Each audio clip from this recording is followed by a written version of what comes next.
In the opening scene, we are introduced to Sophie Bauer, a free-spirited 17-year-old girl who spends most of her time in bars, consuming narcotics and drinks. Her parents often try to correct her behavior through punishment, but to no avail.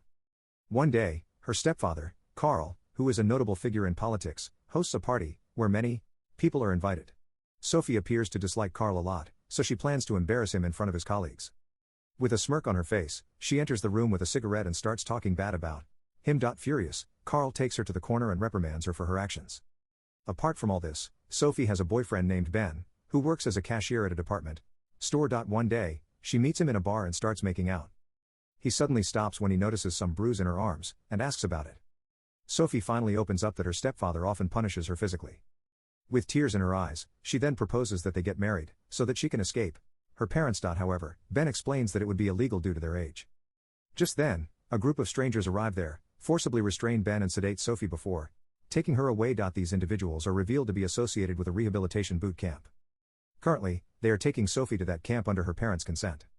The reason is simple: Sophie's parents want to address her behavioral issues, or in simple terms, they want to straighten her up. Later that evening, Ben rushes to Sophie's residence and learns from her parents that she has been enrolled in an advanced year-long program focused on discipline.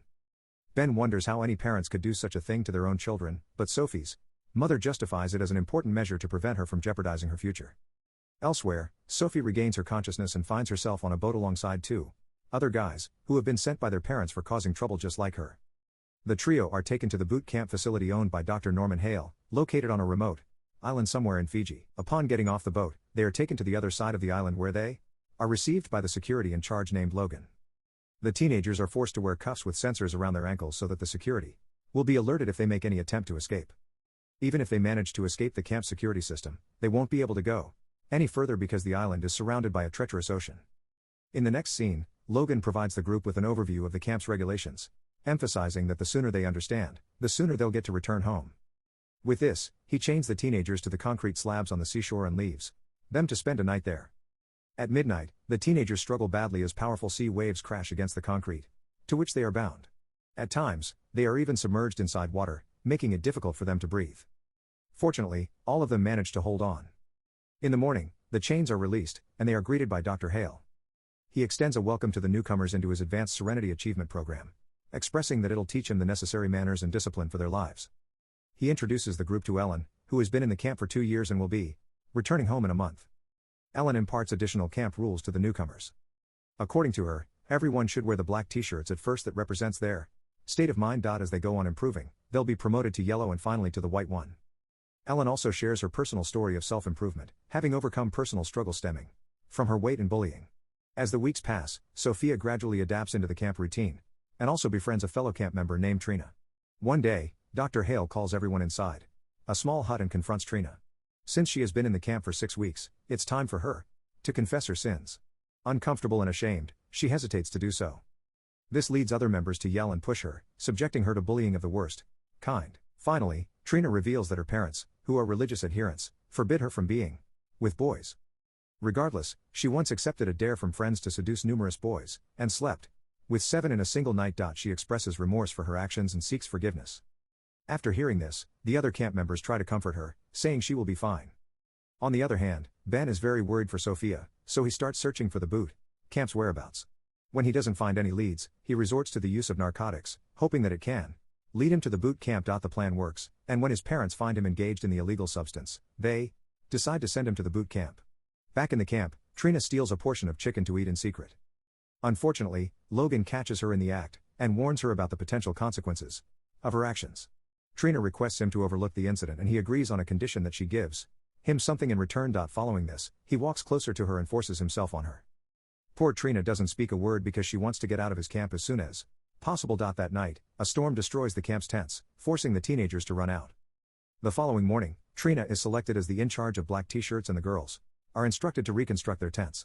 After a long period of work, Sophia becomes tired and seeks to take some rest. However, Trina prevents her from resting, highlighting that one person's lapse could result in punishment for all. When Sophia resists, Trina orders the other girls to beat her up. Later, Sophia is undressed and left to endure the cold and dampness of a room. The next day, Dr. Hale summons Sophia to talk to her in private. He offers her a glass of milk and some cookies in exchange for her deepest secrets. However, she throws the cookies away and refuses to play these psychological games. Several weeks later, a new batch of teenagers are brought in the boot camp, including Ben. During dinner that evening, he discreetly sits across from Sophia. Although she feels relieved to see him, her expression remains neutral, knowing that they have to hide their relationship. Later, they pretend to wash dishes to talk to each other. Sophia inquires how he arrived at the camp, to which Ben reveals that he used some narcotics. He also explains how he spent weeks to track down the camp. Hearing all this, Sophie breaks down in tears, but Ben assures her they will flee the camp soon. Before departing, he hides a fork in his pocket, indicating that there's something going on in his mind. He wants to use the sharp edge of the fork to deactivate his censored cuffs. The following morning, the boys are taken for a jog along the seashore, during which Ben spots a fisherman's boat. Later that evening, Dr. Hale gathers all the teenagers and publicly announces Trina's promotion to the yellow level. It is later revealed this promotion was possible because Logan vouched for her. In return, he wants to have more intercourse with her. Since Sophia's presence at the boot camp has exceeded a month, Dr. Hale prompts her to confess her misdeeds in front of everyone. When she hesitates, Sophia becomes the target of bullying by certain tormentors chosen by Dr. Hale. Eventually, overwhelmed with emotion, she tearfully admits that she lied about her stepfather molesting her. As days pass by, Ben methodically examines the entire boot camp's layout, including the cuff sensor detector and the control room operated by Dr. Hale and his sister, Rhonda. In the process, he also learns the method to deactivate the ankle cuffs using the fork. One day, Dr. Hale leaves for a conference in Los Angeles and Ben takes it as the perfect opportunity to escape with his girlfriend.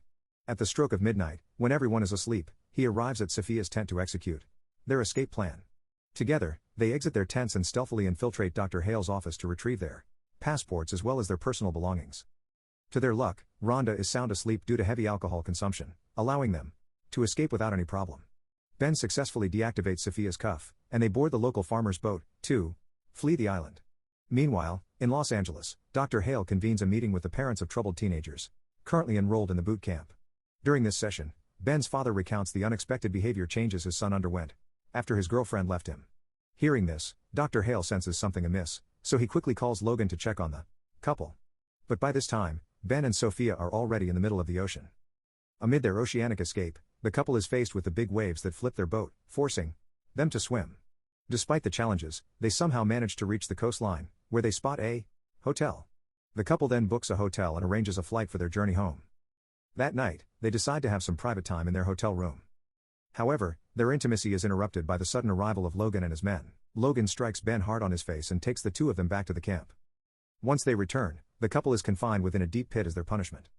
Dr. Hale, who has already returned, mentions that the consequences of their escape attempt will be shared by everyone. He then announces a penalty that there will be no breakfast and free time for 3 months. The days pass, and we see Ben and Sophia staying in the pit, even as rainwater accumulates within. After 2 whole weeks, they are eventually released from the pit's confines. Dr. Hale then summons Ben for a private conversation, and says that he almost spoiled Sophia's improvement status, so, in order to ensure that Ben does not interfere with his work anymore, Dr. Hale decides to send him home in a few days. In addition, he threatens that if Ben does not comply with him, he will turn his girlfriend's life into a hell. In the aftermath of this event, Ben's behavior towards Sophia turns distant. Puzzled by his behavior, Sophia inquires, and Ben informs her that the only way she can leave the camp is by completing the program. Additionally, Ben reveals that he's set to leave the camp soon, which deeply saddens Sophia, bringing tears to her eyes. In the midst of all this, Logan continues to force Trina to satisfy him. One night, his actions escalate beyond limits as he forcibly tears Trina's clothes and hurts her. Later at midnight, Sophia hears Trina crying uncontrollably, so she goes to check on the matter. Although hesitant at first, Trina eventually opens up to Sophia, and the latter provides her with a comforting hug. The following morning, the boys are assigned to jog around the camp and then partake in ocean swimming. Unlike others, a guy named Daniel doesn't know how to swim, so he hesitates to enter the water. But despite his reluctance, he's compelled to proceed. As the water deepens, Daniel struggles and begins to drown. Seeing this, Ben decides to help him, but Logan stops him from doing so. As a result, Daniel succumbs to drowning and his lifeless body is washed ashore by the tide. Ben rushes to perform CPR, but it's already too late. Fueled by anger, he accuses Logan of Daniel's death, but the latter refuses to take the blame, saying it was merely an accident. Afterward, the lifeless body is brought into the camp, and Dr. Hale is upset to see this. He directly confronts Logan and imposes a suspension from his duties. Later that same day, Dr. Hale convenes a meeting where he proclaims that the camp's law is equal to all, implying it's now Logan's turn to admit his sins. The teenagers press him to confess that he killed Daniel, but Logan refuses. Just then, Trina steps forward and inquires about the number of girls he has assaulted. Several other girls stand with her, revealing that Logan has committed the heinous act many times. The teenagers then surround him and start beating him with sticks. Not long after, Ben announces to the shocked teenagers that this isn't the first death to occur on a camp run by Dr. Hale. He also points out the baseless rules of the camp, claiming that such brutal programs are unnecessary for personal development. He convinces everyone that this program is crap and they should all destroy it right away. Persuaded by Ben's words, the teenagers unleash chaos, setting fire to the entire campsite. Even Rhonda is no longer on her brother's side. Amidst the chaos, Logan attempts to flee in his car, but the teenagers force his vehicle into a burning structure, leading to his demise. After this, their attention shifts to Dr. Hale, who tries to shoot them in hopes of regaining control. However, it turns out that Rhonda had unloaded his weapon, enabling the teenagers to capture him. He is then thrown into solitary confinement, awaiting the police for his arrest. As the film fades out, scenes depict the teenagers celebrating their newfound freedom, swimming in the ocean. A screen message appears, indicating that since the 1970s when such camps were introduced, in real life, over 40 deaths have been recorded. Thank you for watching. Please don't forget to subscribe.